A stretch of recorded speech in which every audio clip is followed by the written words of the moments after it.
Cunui Chin Oi Tis Yung Cimoy Mun Ban On. Selamat malam saudara-saudari yang saya kasih dalam Tuhan Yesus Kristus. Mari kita mulai kebaktian doa kita. Sekali kau siu sika kin ban songe to kopi. Dengarkanlah firman Tuhan. Pada suatu hari menjelang waktu berdoa, yaitu jam 3 sore, naiklah Petrus dan Yohanes ke bait Allah. Sekai siancan micu, kita akan memuji Tuhan. Pujian yang pertama 254. Nyi engsi, ku perlukan juru selamat. Nyi engsi.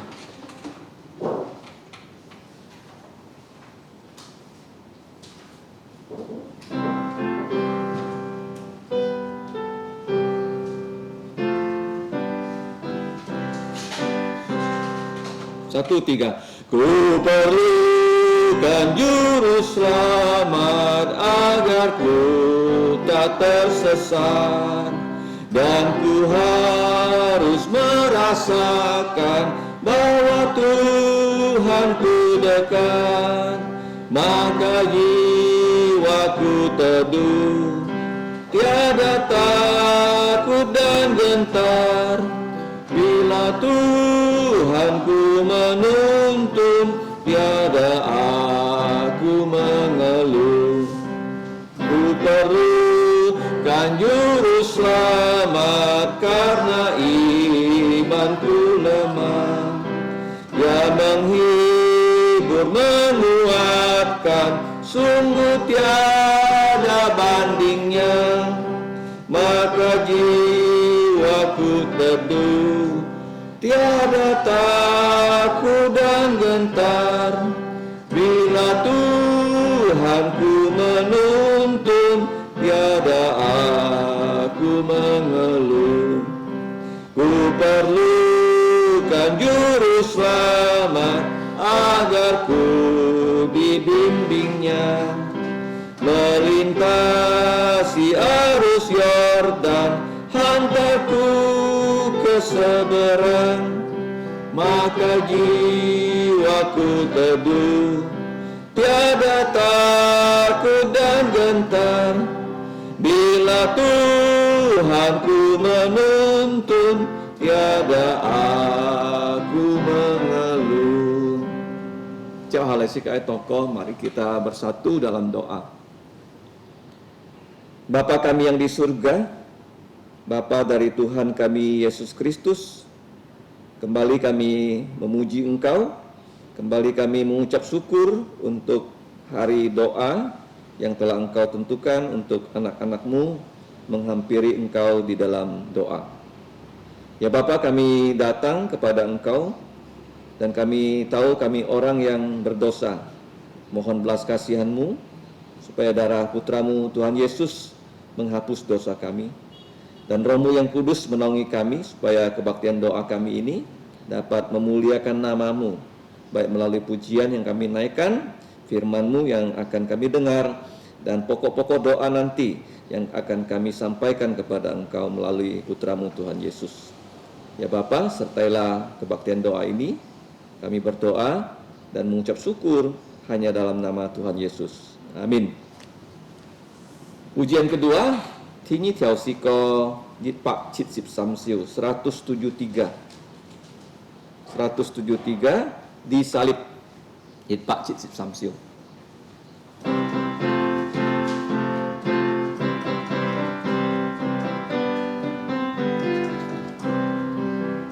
Darah Tuhan dicurahkan, mati menggantiku, menahan sakit derita untuk selamatkanku. Disalib ku melihat terang Tuhan, beban berat dosaku lepaslah. Disalib Tuhan ku dapat melihat, kini jantungku pun senanglah. Wanita saja.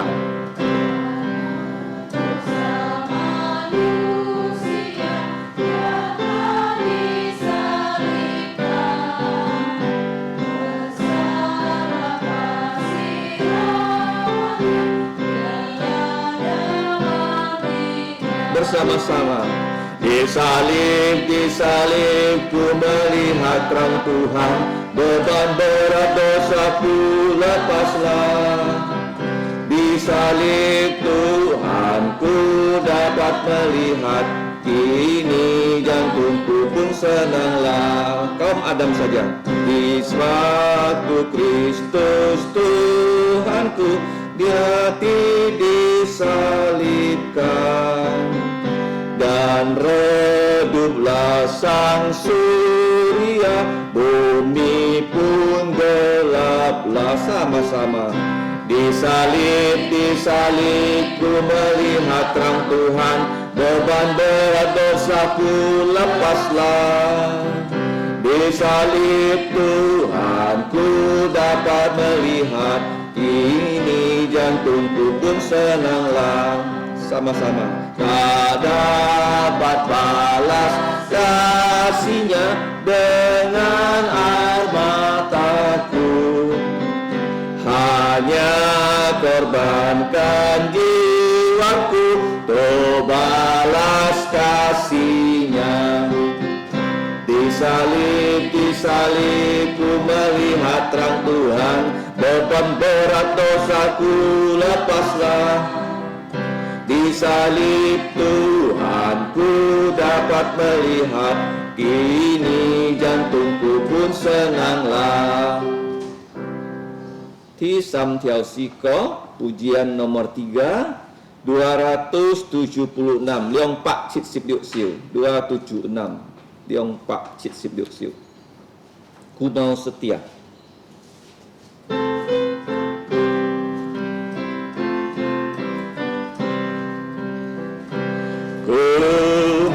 Setia karena ku dipercaya, ku mau suci karena ku dikasih, ku mau teguh untuk tanggung segala derita, dengan pasti menangkan seteru, dengan pasti menangkan seteru. Cinta pada mereka yang susah, ku mau memberi dengan rela jantung, ku mau rendah karena ku tak sempurna, ku mau ikut teladan Tuhanku, ku mau ikut teladan Tuhanku. Ku mau kasih karena Ia kasihiku, ku serahkan harta dan milikku, ku bersyukur Ia mati menggantiku, ku mau puji rahmat-Nya ku diberi, ku mau puji rahmat-Nya ku diberi. Sebelum kita mendengarkan firman Tuhan, pujian yang terakhir adalah 363. Cui heo siko, sika chong leli theo siko, sika ai thang song 3 fa. Sam liu sam 363. Maju Laskar Kristus, maju tentara Kristus. 363.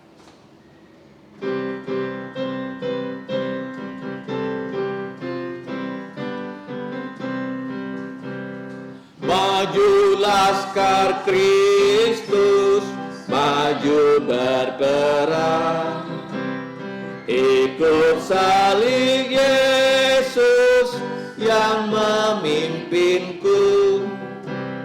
Kristus Tuhan Raja, bawa umat-Nya maju dalam perang, ikut panji-Nya. Maju Laskar Kristus, maju berperang, ikut panji Yesus, pasti menanglah.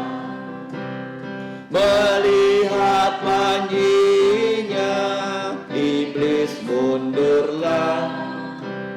Laskar laskar Yesus Kristus, majulah terus. Pujian bergema, musuh gentarlah. Umat semua nyanyi puji Tuhannya. Maju laskar Kristus, maju berperang. Ikut panji Yesus, pasti menanglah. Majulah umatnya, hai bersatulah.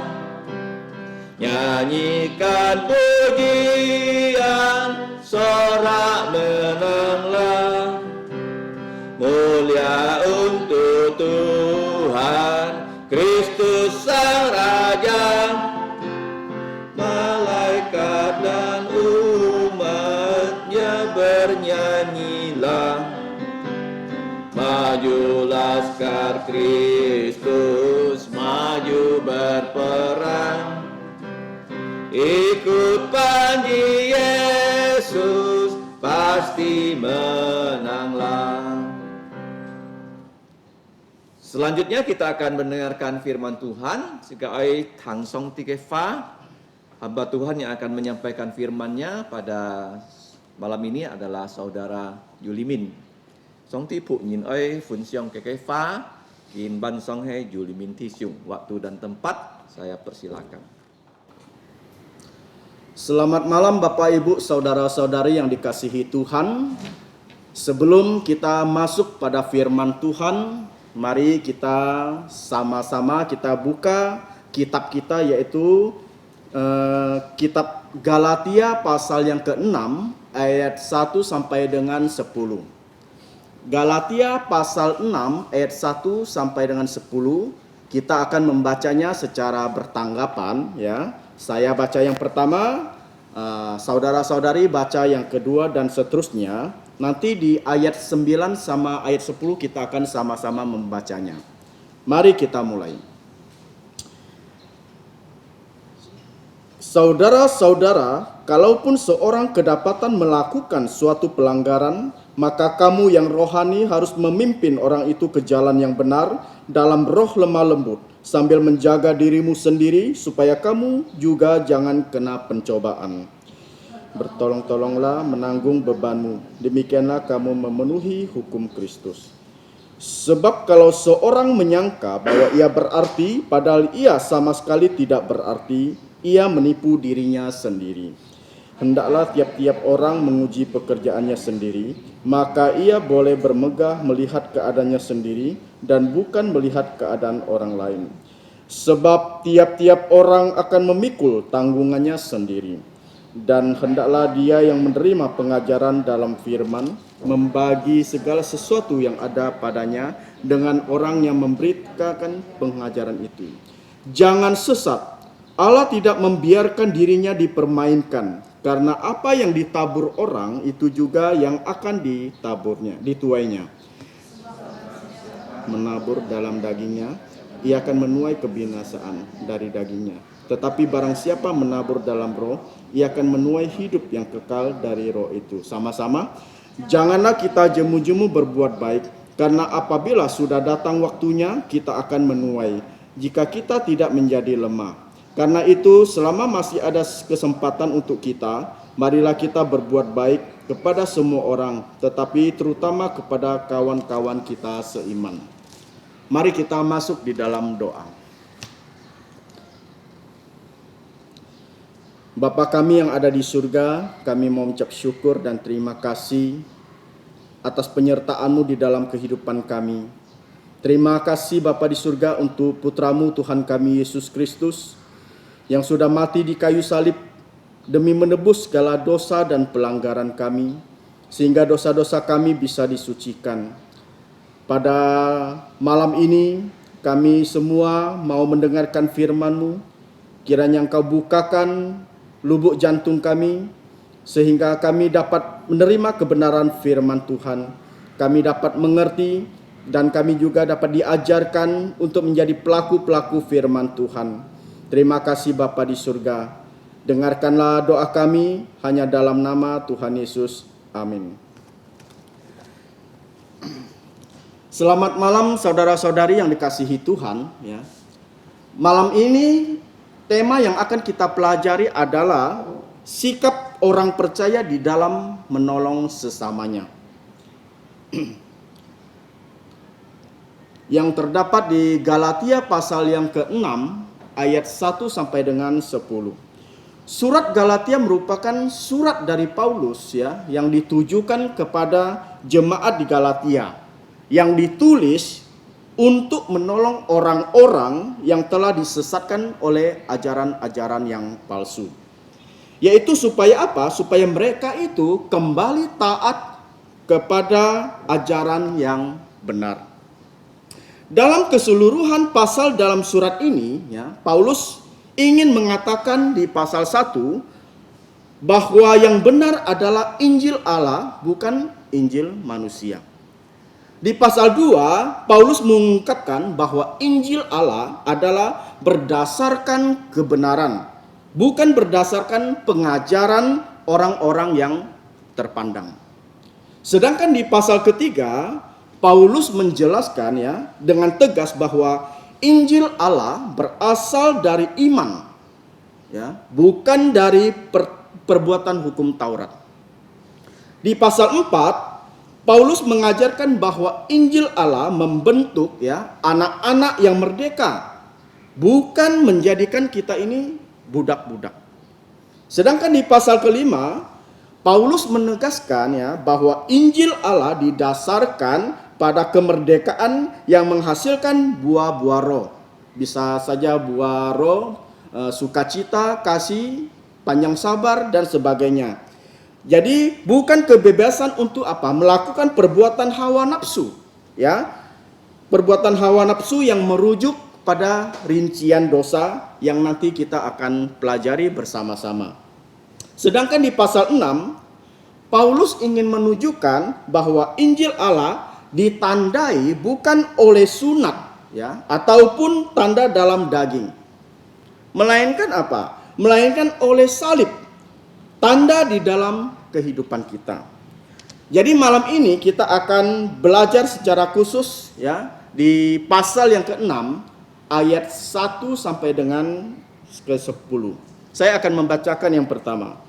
Paulus berkata di ayat pertama, "Saudara-saudara, kalaupun seorang kedapatan melakukan suatu pelanggaran, maka kamu yang rohani harus memimpin orang itu ke jalan yang benar, dalam roh lemah lembut, sambil menjaga dirimu sendiri, supaya kamu juga jangan kena pencobaan." Kalau kita lihat ya, kata pelanggaran merupakan kata yang merujuk pada rincian dosa yang terdapat di Injil Markus pasal 7, Roma pasal 1, dan Galatia pasal yang ke-5. Waktu kami masih belajar sebagai siswa di sekolah teologia, ya, dosen kami yaitu Pak Peter sering mengajarkan kami tentang rincian dosa tersebut, yang disingkat menjadi apa? Picacu, Sumbujira, Jalinari, Husombal. Yang artinya apa? Picacu, pikiran jahat, cabul, curi. Sumbujira, sumpah palsu, bunuh, zina, rakus. Jalinari, jahat, licik, nafsu, iri. Dan husombal, hujat, sombong, dan bebal. Jadi ini adalah rincian-rincian dari dosa yang terdapat di Markus pasal 7, di Roma pasal 1, dan di Galatia pasal 5. Ada beberapa contoh pelanggaran yang dimaksudkan oleh Paulus kalau kita melihat di sini ya, seperti percabulan, terus kecemaran, hawa nafsu, kepentingan diri sendiri, amarah. Bahkan Paulus memberikan penggambaran ya akan permasalahan gereja di Galatia seperti saling menggigit dan saling memakan yang terdapat di Galatia pasal 5 ayat 15. Kita coba melihatnya bersama-sama. Pasal 5 ayat 15.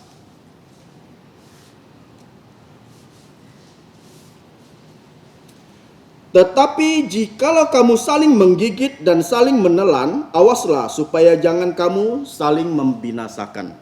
Jadi di sini jelas ya. Juga di Galatia pasal 5 ayat 26, mereka saling memprovokasi sehingga apa? Bermuncullah iri hati di tengah-tengah gereja Galatia. Ya. Oleh karena itu, Paulus ingin mengingatkan di ayat selanjutnya bahwa orang yang melakukan pelanggaran harus dipimpin oleh orang yang rohani, ya, agar apa? Agar dapat dibawa ke jalan yang benar di dalam roh lemah lembut, yaitu roh yang mendatangkan roh-roh seperti kasih, sukacita, damai sejahtera, panjang sabar, dan lain-lainnya. Jadi dengan ini Paulus ingin menegaskan ya, bahwa anugerah yang sudah kita terima dari Allah harus nyata di dalam kehidupan kita secara pribadi, bahkan kepada sesama kita.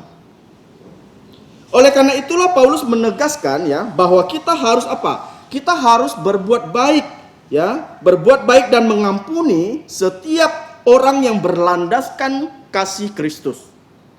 Berlandaskan kasih Kristus, yaitu memimpin orang yang salah ke jalan yang benar. Saudara sekalian, saya ingin bertanya, apakah kita semua yang ada di sini tidak pernah melakukan kesalahan? Kita di sini semuanya pasti ada punya rasa kesalahan. Karena apa? Karena kita semua di sini adalah manusia yang tidak sempurna. Sempurna itu hanya milik Allah saja, ya. Akan tetapi kalau kita lihat orang-orang zaman sekarang ya, paling senang jika ada orang yang susah. Mengapa saya bisa mengatakan demikian? Apalagi terhadap orang-orang yang tidak disukainya, ya. Jika ada orang yang tidak disukainya itu terkena musibah atau hal apapun yang terjadi dalam kehidupan orang tersebut, pasti di dalam hati orang yang tidak suka tersebut dia berkata, nyaman, rasain kau, biar kau kena. Ya, boleh nggak kita mengatakan demikian? Tidak boleh ya. Boleh tidak boleh ya. Karena apa? Kita sebagai orang percaya, kita tidak boleh menghakimi. Kita tidak boleh mengkritik, menggosipkan, menjelek-jelekkan sesama kita. Itu tidak boleh. Ya. Nah, justru kita itu harus apa, saudara-saudara sekalian? Justru kita harus mengampuni ya, mengampuni dan menolong orang yang jatuh di dalam kesusahan, yang terpuruk, yang lemah, agar apa? Agar dapat dipimpin ke jalan yang baik. Kita justru tidak boleh menyudutkan orang tersebut. Kita harus berikan dia kekuatan, kita berikan dia semangat, kita tolong dia. Ya. Nah, apalagi kita itu sebagai orang percaya, kita harus mempunyai sikap mengampuni dan mempunyai keberanian untuk apa? Untuk membawa orang-orang agar percaya kepada Tuhan Yesus. Ya. Sehingga apa? Sehingga orang itu bisa didekatkan kepada Tuhan Yesus. Dan apa? Dan memimpin mereka untuk hidup di jalan Tuhan. Bukannya kita malah mengucilkan mereka. Bukannya malah kita itu mengkritik mereka. Bukannya malah kita itu merendahkan mereka. Itu tidak boleh. Ya. Nah, selanjutnya Paulus juga menekankan di ayat 2, ya, saya akan bacakan, bertolong-tolonglah menanggung bebanmu, demikianlah kamu memenuhi hukum Kristus. Kalau kita melihat ya, jemaat mula-mula mereka itu melakukan meninggalkan suatu teladan yang baik untuk kehidupan kita. Ya. Jadi di dalam kehidupan mereka gereja mula-mula, mereka itu saling tolong menolong. Bahkan di Kisah Rasul pasal yang kedua ayat 42 sampai dengan 45 mengatakan ya, bahwa segala kepunyaan mereka itu adalah kepunyaan bersama. Terus mereka menjual harta miliknya, lalu apa? Mereka itu membagi-bagikannya kepada semua orang sesuai dengan keperluan masing-masing. Selanjutnya, bahkan mereka itu makan roti, mereka sambil makan bersama-sama dengan gembira, dengan tulus hati, sambil apa? Mereka itu memuliakan Tuhan. Mereka itu bersekutu bersama-sama memuliakan Tuhan. Ada tidak di dalam lubuk jantung saudara-saudara sekalian memuliakan Tuhan? Di dalam kehidupan kalian, di dalam kehidupan orang percaya, kita harus senantiasa bersekutu dengan Tuhan. Kita harus memuliakan nama Tuhan. Itulah persekutuan yang paling indah di muka bumi ini. Jadi hal inilah ya yang menjadi prinsip hidup orang percaya pada zaman sekarang. Harus menjadi prinsip hidup untuk orang percaya zaman sekarang. Kita harus mempunyai yang namanya 3 akhiran A. Apa itu 3 akhiran A? Yang pertama, marturia. Marturia itu kita harus bersaksi. Kita harus bersaksi kepada orang-orang yang belum percaya kepada Yesus, agar apa? Dapat membawa orang itu untuk percaya kepada Tuhan Yesus. Itu namanya bersaksi. Yang kedua, koinonia. Apa itu koinonia? Koinonia artinya itu persekutuan yang tidak pernah berakhir. Seperti yang tadi saya katakan. Ada tidak di dalam kehidupan kalian, kalian bersekutu dengan Tuhan? Kalau kalian sebagai orang percaya, kalian tidak bersekutu dengan Tuhan, itu merupakan apa? Suatu tanda tanya yang besar. Yang ketiga, yaitu diakonia. Ya. Nah, diakonia itu adalah pelayanan orang yang tidak mampu, ya. Pelayanan orang yang tidak mampu, dan melalui diakonia inilah kita harus apa? Kita harus bisa menjadi berkat untuk orang lain. Kita tidak boleh berpangku tangan. Kita harus rela dan ikhlas untuk menolong sesama kita, seperti yang ditekankan oleh Rasul Paulus di ayat yang kedua. Selanjutnya kita melihat ya di ayat yang ketiga sampai kelima, saya akan membacakannya. Sebab kalau orang menyangka bahwa ia berarti, padahal ia sama sekali tidak berarti, ia menipu dirinya sendiri. Hendaklah tiap-tiap orang menguji pekerjaannya sendiri, maka ia boleh bermegah melihat keadaannya sendiri dan bukan melihat keadaan orang lain. Sebab tiap-tiap orang akan memikul tanggungannya sendiri. Saudaraku sekalian, manusia bisa jatuh di dalam dosa ya, termasuk nenek moyang kita, yaitu Adam dan Hawa ya. Awalnya disebabkan oleh ketiga hal ini. Yang pertama yaitu nafsu mata. Yang kedua adalah nafsu daging. Dan ketiga, keangkuhan hidup atau sombong. Jadi begitu pun ya dengan kejatuhan orang percaya seringkali berada kepada titik ini. Ya. Nah, contohnya begini. Ada kalanya kita terlalu sering menolong orang yang awalnya kita menolong itu dengan ikhlas. Kita menolongnya dengan tulus. Tetapi oleh karena kita merasa diri kita dibutuhkan terus ya, dan apa? Dan merasa diri kita itu penting untuk kehidupan mereka, maka di dalam hati kita itu mulai timbul perasaan sombong. Di dalam hati kita timbul perasaan sombong, kita berpikir, wah, untung ada aku sehingga apa? Sehingga dia bisa tertolong. Coba kalau tidak ada aku, pasti dia tidak bisa berbuat apa-apa. Jadi di dalam hati kita itu udah timbul pikiran-pikiran tersebut. Kita di dalam hati kita itu sudah tidak ada membantu dengan tulus lagi, ikhlas lagi. Karena apa? Karena di dalam hati kita sudah timbul yang namanya kesombongan. Oleh karena itu, ya, kita sebagai orang percaya harus berhati-hati. Mengapa? Agar kita itu tidak terjatuh di dalam dosa kesombongan. Dosa inilah yang menyebabkan nenek moyang kita, Adam dan Hawa, jatuh di dalam dosa. Sama halnya yang terjadi pada zaman-zaman sekarang. Manusia bisa jatuh di dalam dosa karena ketiga hal tersebut. Nafsu daging, nafsu mata, keangkuhan hidup. Ya, nah. Selanjutnya kita lihat di ayat 4. kata menguji pekerjaannya sendiri. Coba perhatikan baik-baik, kata menguji pekerjaannya sendiri.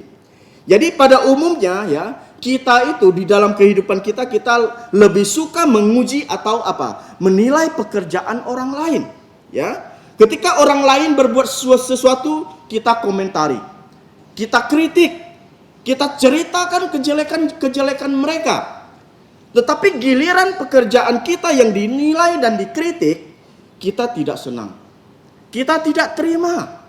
Bahkan kita membela diri dan berdebat dengan dia mati-matian. Dan ujung-ujungnya apa yang terjadi? Ujung-ujungnya kita tidak bersahabat dengan dia. Kita menjadi marah. Ini banyak terjadi di dalam kehidupan kita, ya. Dan mungkin ya, kita salah satu orang yang demikian. Nah, oleh karena itulah di ayat 5 Paulus mengingatkan kita, ya, agar kita menguji pekerjaan sendiri. Karena setiap kita akan apa? Memikul tanggungan kita sendiri. Ya. Selanjutnya kita lihat di ayat 6. Saya akan membacakannya. Dan hendaklah dia yang menerima pengajaran dalam firman membagi segala sesuatu yang ada padanya dengan orang yang memberi pengajaran itu. Di sini jelas, ya. Di sini jelas mengatakan Paulus ingin menekankan bahwa setiap orang ya yang menerima pengajaran firman harus menolong orang yang mengajar firman. Artinya apa? Bahwa orang yang memberikan pengajaran juga perlu makan dan minum. Kalian bisa membacanya di rumah, terdapat 1 Korintus pasal 9 ayat 4, ya. Di situ jelas dikatakan, tidakkah kami mempunyai hak untuk makan dan minum. Dan juga terdapat di 1 Korintus pasal 9 ayat 14, saya akan membacakannya. Demikian pula Tuhan telah menetapkan bahwa mereka yang memberitakan Injil ya harus hidup dari pemberitaan Injil tersebut. Sini jelas mengatakan kepada kita. Oleh karena itulah Rasul Paulus ingin menegaskan ya agar kita dapat memberi kepada mereka yang melayani firman Tuhan. Selanjutnya di ayat 7. Rasul Paulus dengan tegas berkata, jangan sesat. Allah tidak membiarkan dirinya dipermainkan karena apa yang ditabur orang itu juga yang akan dituainya. Sebab barang siapa menabur dalam dagingnya, ia akan menuai kebinasaan dari dagingnya. Tetapi barang siapa menabur dalam roh, ia akan menuai hidup yang kekal dari roh itu. Ini merupakan peringatannya untuk setiap kita perhatikan, ya, bahwa tidak ada satupun manusia yang dapat mengelabui Tuhan dari setiap apa yang kita perbuat di dalam kehidupan kita. Manusia dengan manusia itu dapat berbohong, dapat berdusta, tetapi di hadapan Tuhan manusia itu tidak dapat berbohong, ya. Karena apa? Karena Allah adalah Allah yang Maha Kuasa, Maha tahu. Allah mengetahui setiap pikiran, perkataan, dan perbuatan kita. Maha hadir, Allah selalu hadir di dalam kehidupan kita. Dan Allah Maha Kuasa. Jadi kalian harus ingat, manusia dengan manusia bisa berbohong, tetapi manusia tidak bisa membohongi Tuhan. Jadi walaupun manusia itu pintar, sehingga dapat menciptakan alat-alat yang canggih, ya. Manusia dapat mengetahui kejadian-kejadian yang belum terjadi dan yang sesudah terjadi lewat rekaman CCTV. Jadi manusia itu makin pintar, ya. Jadi makin pintar, tetapi semua itu terbatas. Manusia itu terbatas, walaupun pintar tetapi terbatas. Hanya manusia itu bisa menciptakan CCTV, dapat menyorot hanya satu tempat saja. Tetapi tidak bisa menyorot ke tempat lain. Tidak seperti Allah yang Maha Kuasa. Ya. Jadi di hadapan Allah itu semuanya jelas, ya. Apa yang kamu lakukan, apa yang kamu pikirkan, dan apa yang kamu katakan semuanya dapat dilihat dan didengar jelas oleh Allah. Jadi kita tidak bisa berbohong kepada Allah. Nah, manusia juga ya tidak terlepas dari yang namanya hukum tabur. Ya, manusia tidak bisa lepas dari yang namanya hukum tabur. Apa yang kita tabur itu juga apa yang akan kita tuai. Sini jelas, apa yang kita tabur itu juga yang akan kita tuai. Jika kita menabur mengikuti kedagingan, maka kita akan apa? Kita akan menuai kebinasaan. Nah, akan tetapi jika kita menabur sesuai dengan keinginan roh, maka kita akan menuai hidup yang kekal. Artinya apa? Artinya perbuatan baik yang didorong sesuai dengan keinginan roh ya, tidak akan pernah sia-sia. Sebab Tuhan akan apa?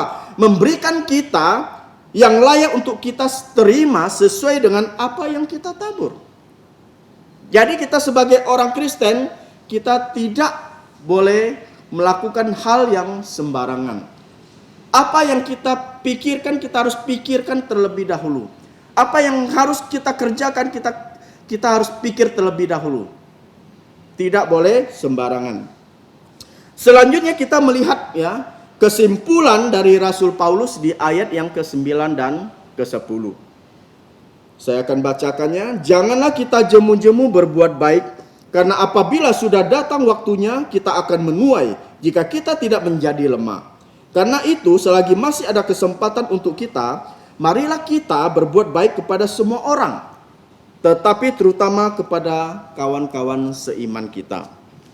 Di sini Paulus ingin menegaskan ya, mengatakan kepada kita agar apa? Agar kita itu tidak jemu-jemu berbuat baik. Ya. Paulus tahu bahwa kadang-kadang kita sebagai orang percaya, kita sebagai orang Kristen, kita bisa jemu di dalam berbuat baik. Oleh karena itulah, kadang kehidupan orang Kristen itu seringkali apa? Menjadi batu sandungan untuk orang lain. Bahkan kepada kawan-kawan seiman kita. Oleh karena itulah Rasul Paulus menekankan di ayat 9-10 agar kita tidak jemu-jemu berbuat baik, ya. Sebab pada waktunya kita akan menuai apa yang akan kita tabur. Jadi malam ini kita sudah belajar 3 sikap orang percaya di dalam menolong sesamanya yang diambil dari Galatia pasal 6 ayat 1 sampai dengan 10. Yaitu yang pertama, sikap mengampuni. Sikap pengampunan merupakan sikap Allah karena Tuhan Yesus sudah apa? Menunjukkan kepada kita ketika Ia mau mengampuni kita yang adalah manusia-manusia yang berdosa. Dengan mati di kayu salib, Tuhan Yesus mati di kayu salib demi menebus segala dosa kita. Sehingga dosa-dosa kita bisa disucikan dan kita dilayakkan oleh Tuhan. Kita mendapatkan pengampunan dari Tuhan. Oleh karena itu kita harus meneladani kehidupan Tuhan Yesus yang suka mengampuni. Yang kedua adalah kita harus menjauhi sikap sombong, ya. Kesombongan merupakan salah satu penyebab manusia itu jatuh di dalam dosa. Oleh karena itulah kita harus menjauhi sikap sombong tersebut. Yang ketiga, sikap tidak lekas saling menghakimi di antara sesama kita. Pada dasarnya manusia itu apa? Suka menghakimi. Pada dasarnya manusia itu suka mencari-cari kesalahan dari orang lain. Ya, oleh karena itulah Paulus menekankan agar kita menjauhi sikap angkuh dan sikap menghakimi sesama kita. Ya. Jadi saudaraku sekalian, di dalam kehidupan ini marilah kita saling tolong-menolong di dalam menanggung beban antara sesama kita. Marilah kita saling memberi pengampunan dan menghindari sikap sombong dan sikap menghakimi. Janganlah kita jemu-jemu berbuat baik. Karena inilah yang dikehendaki Tuhan di dalam kehidupan kita. Tuhan menginginkan kita berbuat baik. Tuhan menginginkan kita memperhatikan sesama kita. Cara khususnya orang-orang yang percaya kepada Tuhan Yesus. Jadi kita sebagai orang yang percaya, kita tidak boleh sombong.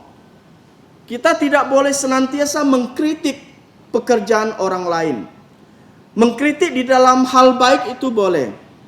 Tetapi kalau mengkritik secara tidak baik, menjatuhkan orang, ya, menjelek-jelekkan orang, itu adalah hal yang tidak baik. Itu tidak mencerminkan sebagai seorang yang percaya kepada Tuhan Yesus. Oleh karena itulah kita sebagai anak-anak Tuhan, di dalam kehidupan kita, kita harus senantiasa melakukan hal yang baik. Berpegang teguh kepada firman Tuhan. Dengan dilandaskan kita sungguh-sungguh percaya kepada Tuhan Yesus. Malam ini kita sudah belajar, ya, bagaimana kita harus bersikap baik kepada orang lain. Bagaimana sikap orang percaya di dalam menolong sesamanya.